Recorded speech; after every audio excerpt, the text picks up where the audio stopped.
All of these words are thought-based. Regardless of where they arise from, they're a conceptual idea that mind, I, person, soul, God, consciousness, body, whatever you want to call yourself, has something to do. I am the doer. And when all the doer is removed through a possible annihilation of the mind, you can call it awakening, enlightenment, but it's annihilation of the mind, that disposal, that story goes, that individual me, I, person goes. When that goes, okay, there is an idea, another thought, that I have done it. Something has done it. Something has excused me from this life. Something has taken me out of the net, as Mooji says, that fish that escapes from the net has been taken out and has been set free.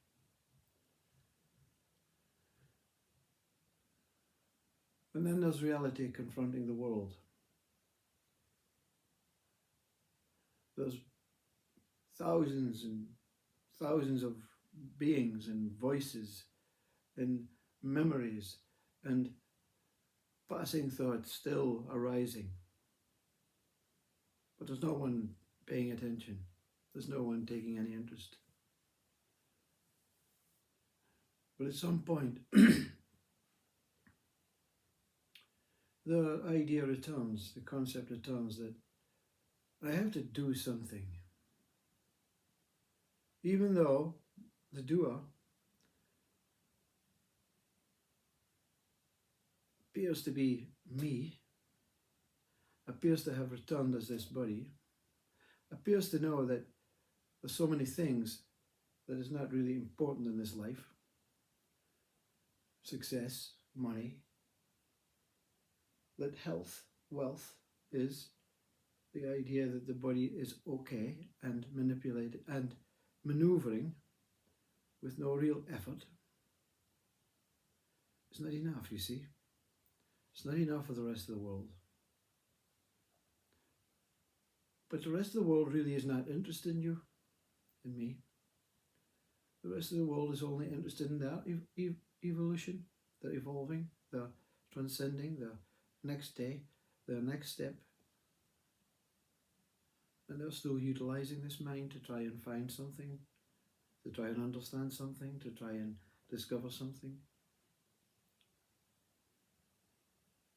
Some people want to be remembered on a gravestone, their name. Some people want to be in Wikipedia. Some people want to have statues built out of them. And some people, they just don't give a shit. Until one day, they're told, you better give a shit. Otherwise you're wasting this life. When the doer, the waster, the experiencer, the seeker, the wanter, the desirer is seen through, something still desires. But it does not have the mindset now, because the mind has been destroyed and annihilated. It's being rebuilt, it's being reformed, it's being reconstructed. To form another belief that you are this body, that you are this person. And that's okay. No issues. But every now and then a moment comes to say, what are you going to do with your life? And every time it's denied, as Ramana Maharshi practices, something comes behind it and says, why? Why are you denying? And you don't know. So you just surrender to that.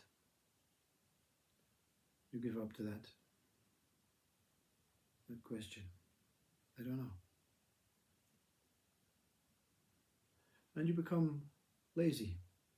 You start putting on weight. You start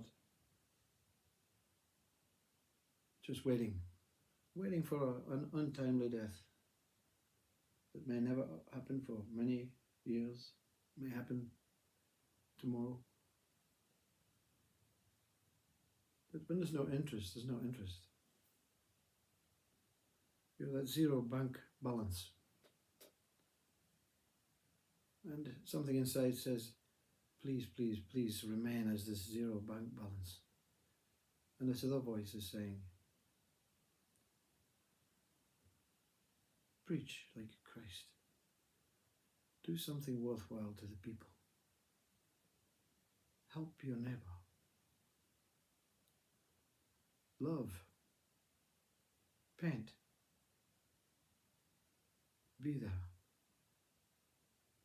Encourage, motivate. And because you're in this mid-state, you don't know whether this is the good guy or the bad guy. And you don't know that the other one that says, don't pay any interest to that questions, that thoughts. Is that one the good guy or the bad guy? So you're like a little Sufi. You just revolve and revolve and revolve. And there's an inner knowledge that something really has to happen. But you don't know.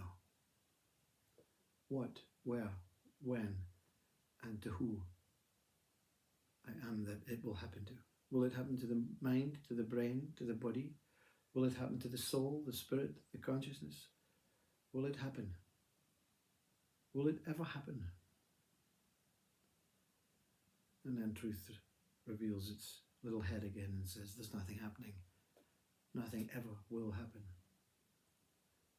One day when your body goes, you'll wake up.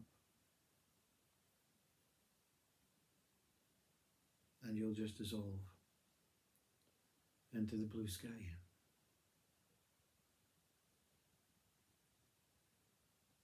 That's transcendence. There was no bibbing and bobbing around the boat. There's no big waves, there's no calm seas. Even stability goes, even movement, even sense and the essence of life and God and beingness and love and all that also goes. This is what they call death. But death is not in your hands, just like the body death is not in your hands. But ultimate, complete, beautiful, pure, nothing, no more. Having to get up, ignore the thoughts, deny the thoughts, take on board the thoughts. No more effort, no more effortlessness. No more Buddha, no more God, no more consciousness. That's what we are aiming for. But our mind, our mind aims for eternal life, eternal information, eternal knowledge, eternal breath, eternal existence. Immortality, mind says, go for immortality. And when you reach immortality, immortality says, what next? And you say, I don't know. The most liberating words for one who has experienced enlightenment after 9 years is, I don't know. I simply don't know.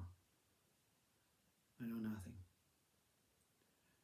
If you're in the police station, you've committed a crime, you're not saying no comment because you don't want to give them the answers, or you don't want to confide or tell them any information. You're being genuine and honest. You don't know. I don't know who I am, what I was, what I'm doing, what this is. So you just get by. Like every other human being, you get by. Like even Buddha, you get by.